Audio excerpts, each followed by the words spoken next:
Hello guys, this is Brian here with a video. I'm going to show you the equipment I have for the spinal cord stimulator, as well as the pros and cons of the non-rechargeable and rechargeable units.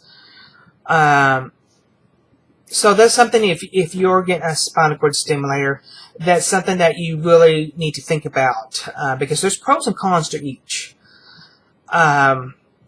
I chose the rechargeable one. I will discuss the pros and cons first. I'll show you the charger, the controller, and all that stuff. Now, everybody gets a controller, obviously, to control the implant. This is the reason why I chose the rechargeable implant. I looked at a cost factor, because we all know, because of Obamacare, that the deductibles, co-insurance, and co-pays will just keep going higher and higher and higher and higher. So I kind of looked at it this way. Well, if the rechargeable implant is supposed to last between 8 to 10 years, I could push that down the road more. And no maintenance is involved. You know, it will last that long. The non-rechargeable one supposedly can last with, and eventually the thing will die. And eventually you have to get the batteries replaced, or by then, most people choose that, or by then get just a new implant done. I mean, really, same thing. The doctor's going to cut you up and cut you open, and one, either change the battery or just give you a new device. And most of the time, people just choose a new device anyway. Now, the guy did tell me, they can do battery swap on the implant, the rechargeable one as well. It's a machine. No, each person could be different. One person may have the implant on high constantly, and it may drain the battery down faster, But what I understood was the non-rechargeable one can last between 5 to 7 years. Around that time frame, the batteries have to be replaced. It will go dead.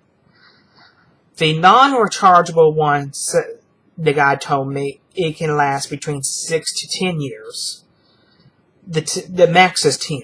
By then, it needs to be replaced, or the battery or the charging will start going slow, or in things like that. Just like a cell phone battery, over time it slows down. The charging of it.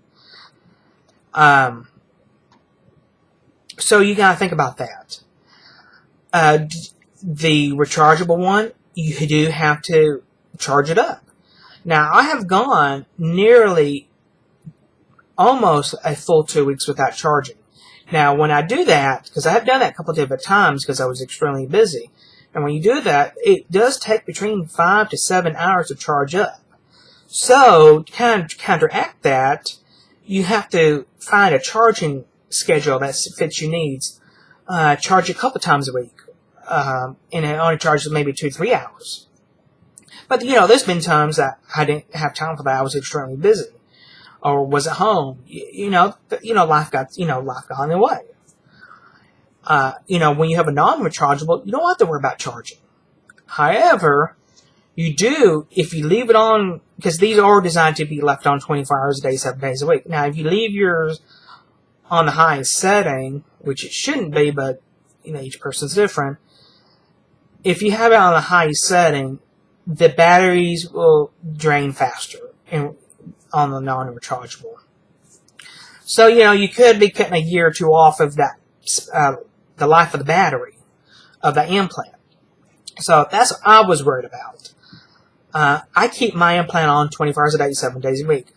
The only time I ever took it off was, when I turned it off, when I was having a CT scan done, but the lady said the rep told me I could keep it on.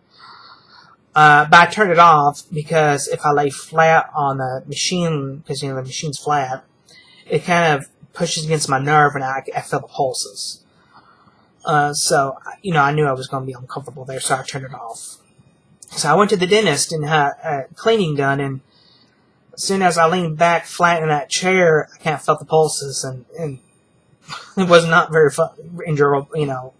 It wasn't painful or anything like that, but it was kind of uncomfortable.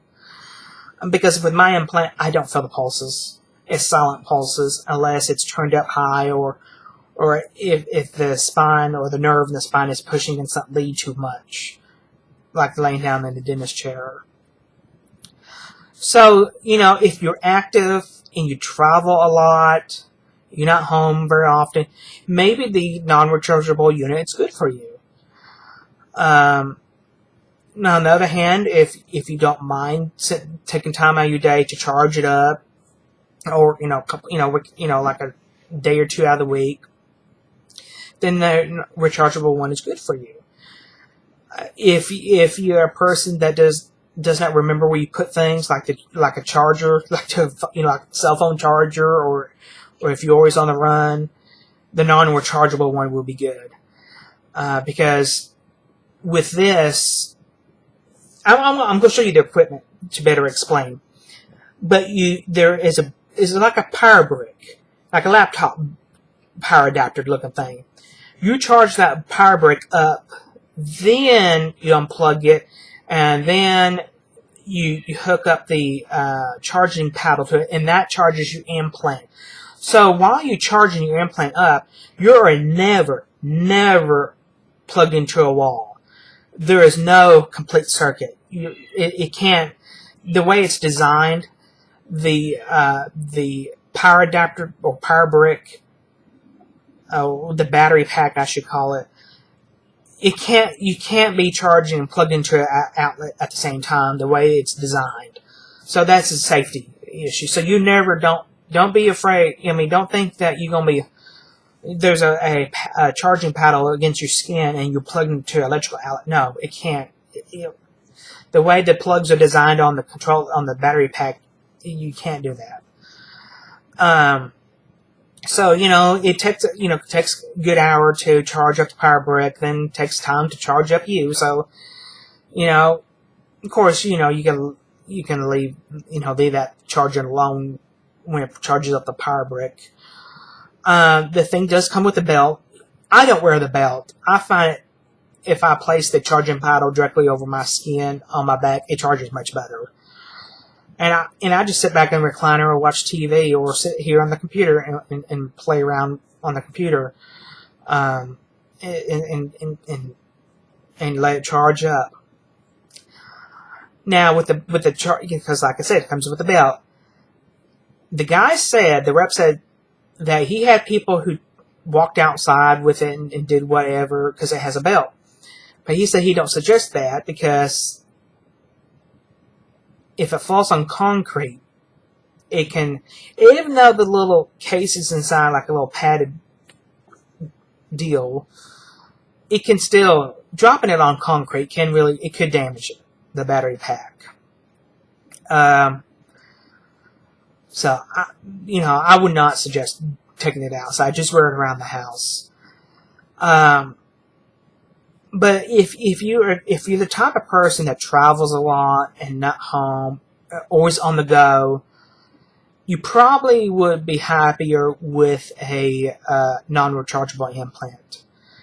However, you also got to remember, if you do go down that road around the 5-year mark to 7-year mark, it will you're going to either have to have a battery replacement or a new implant. I look at it this way, if they're going to cut you open anyway, might as well just go with something that's new, like a new implant, new unit. And the size, I had a picture of what the little thing looks like, the actual implant. The doctor had one on this little countertop in the exam room when I went there a long time ago, but deleted the picture. I would say it's the size of a pacemaker if you want to do a Google search for that. Or probably maybe half of the CD, maybe. It's not very big. The implant itself is not very big. And the implant itself does have 2 lead wires that come out of the unit itself and goes into your thoracic spine. And that's where hooks up to your nerves or attaches to your nerves. But you just have to, you really just have to think about it for a long time. Which one would you be happier with? Will you be happier with one that you don't charge? It's kind of set up forget it type of thing. You don't have to mess with any kind of chargers or anything like that, and go on your merry way. Or are you concerned with the cost factor of it down the road, and you want something that lasts longer? Yes, it's only a few years longer, but you know, which one will you be? Sometimes I do, sometimes I do kind of wish I chose the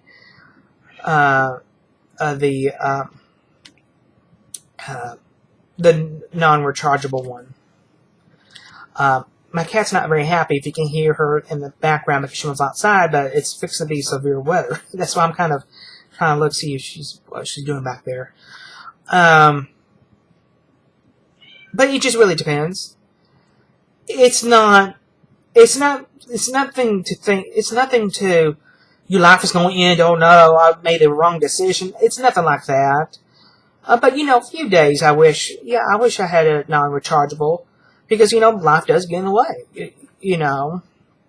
But, after all, I don't mind sitting there for a couple hours watching TV or in the computer chair, playing on the computer. I really don't mind. It's nothing life-ending or anything like that.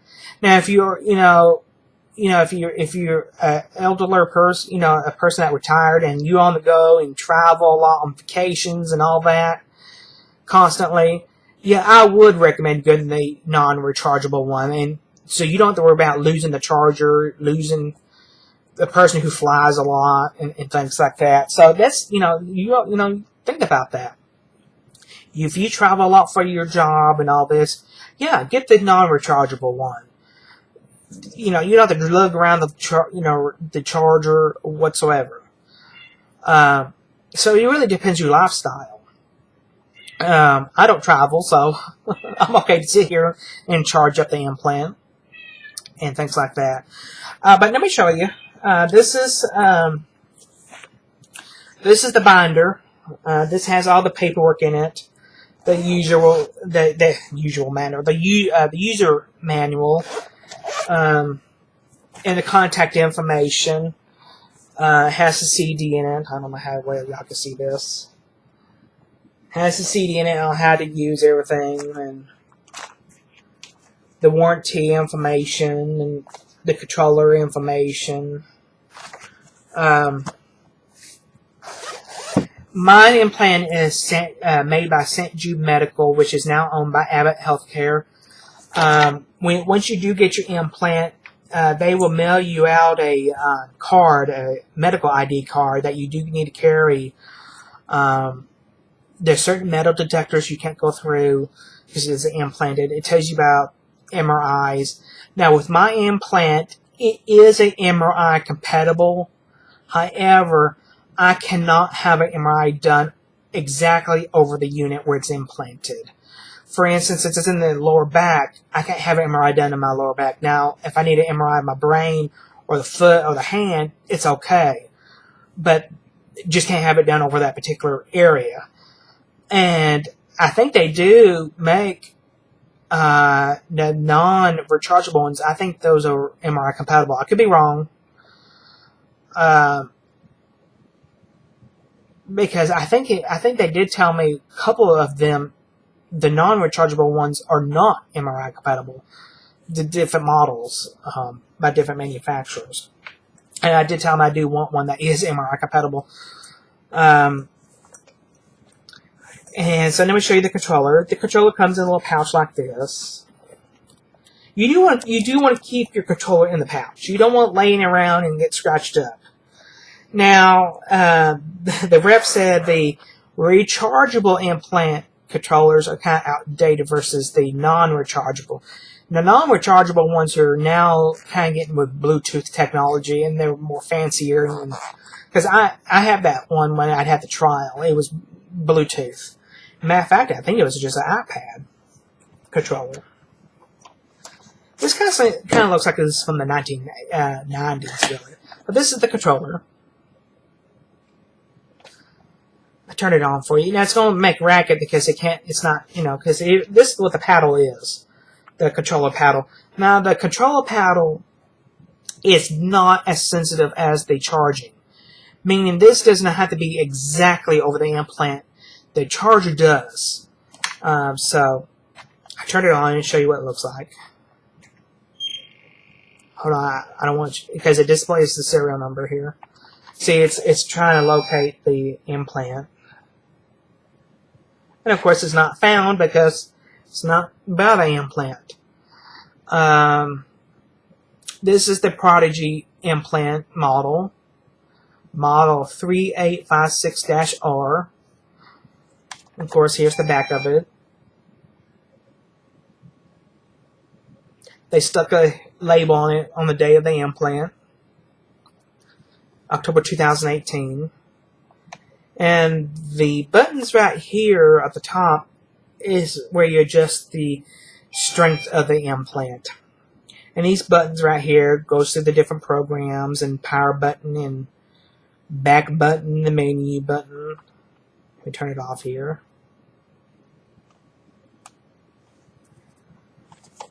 But this just detach. It's just a little plug. So this doesn't leave my house. I leave it here in my room. I keep it in all the carrying cases. The cases here. And it just takes regular batteries. What are these? AAA? Yeah, it just takes AAA batteries. Well, I was going to show you these, but it has the serial number on it too.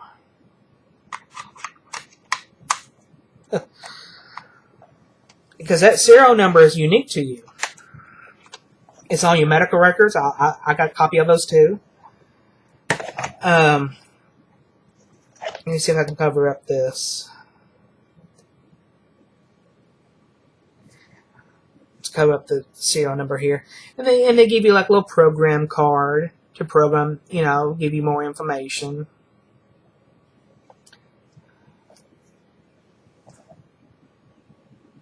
Operate the controller. And this is inside the carrying case. It's nice. So that's what I was explaining. If you're a person that travels a lot, you probably would be happier with a non-rechargeable unit. Also, if you're the type of person that doesn't want to worry about chargers and all that, you probably would be. My advice, you probably would be happier with a non-rechargeable unit. But you got to remember, sooner or later you're gonna have to have a replacement of the batteries or the implant itself. So that's what you have to factor in. I guess my cat's now calmed down. She realized she can't go outside. Now this is the charger carrying case. Now, they give you all this at the day of the implant, obviously, and you do have to carry all the stuff back on your post-op visits. Then make sure everything's working okay. And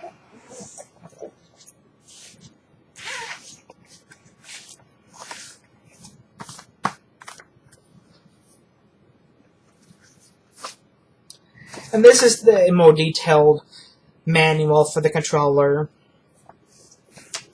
And this is the actual charging. See, it's like a power brick or a battery pack, and you put that charger paddle over your actual. That is real sensitive.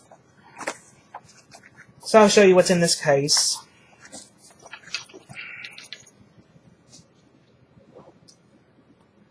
And boy, when my cat sees this, she loves to lay on this.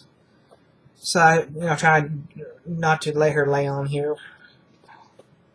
I'll show you everything. Also has my copy of the reps. And here's the charging paddle. It looks exactly the same as the controller paddle, But this one has a different plug. And when you plug in the power cable to plug in the to charge it from the wall for the power brick, the battery pack, you can't. These two can't be plugged in at the same time the way they're designed. I'll show you what that looks like. So you do have to. If you also put this over your skin, you can do it through clothing, but for me, I find it charges much better if you just lay on your skin. You can do it through the clothing. It just depends what you wear, how thick the material is.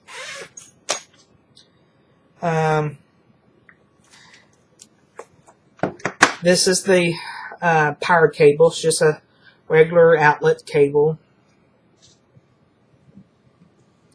This end plugs into the power brick or the battery pack. I remember back in the 90s, a lot of boom boxes and electronics had this type of a cable. And this is the little brick type of thing that plugs into the outlet. This plugs into the power brick. See the way that little ridge is right there? You can't plug in the other cord, the paddle. And this is what the power brick looks like.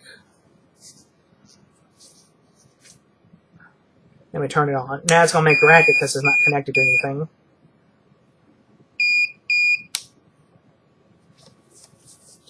I keep it in this case because it's padded.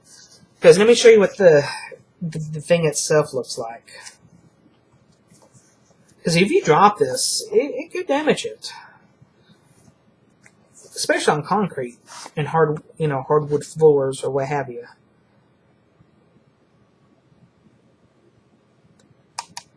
And because I called the medical people, the device company up and asked them for a second medical card. You just be safe to get to. And I got somebody in Plano, Texas, here in Texas, and sure enough, this controller came from Plano, so it has it on here. I'm going to call up the serial number. Let's see here. That's what it looks like. So that when you plug the power cable right here, it has a little ridge that covers up that part. And of course, that's the on and off. And this is the back, gives you the little indicator statuses. Try and cover up the serial number here.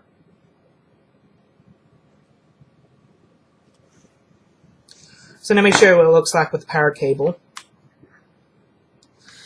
What it looks like, see, it kind of covers up part of that port plug thing, and you can't plug in the charging paddle. So let me hook up this and show you what all this looks like here. So you have this plugged into the wall. This is like a little power brick. This power brick goes to the battery controller. The battery pack. And once this battery pack is, I guess that's not a serial number. Maybe a model number? I don't know, some kind of number. So when you have this plugged in, it charges. Once this fully charges, you take this out and you plug in the charging paddle.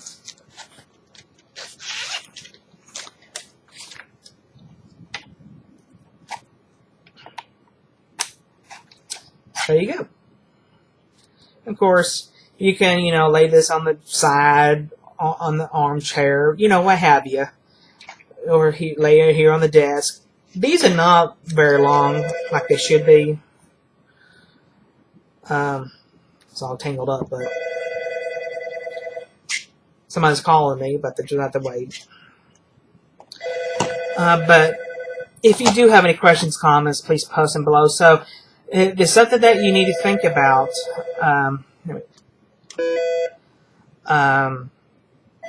If you want to haul this thing around or not.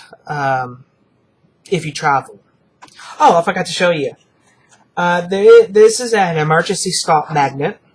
That's what comes in this. And it's kind of heavy. And It's just an emergency stop magnet. And if some odd reason you can't get the controller to stop, the machine, the implant to stop for some odd reason.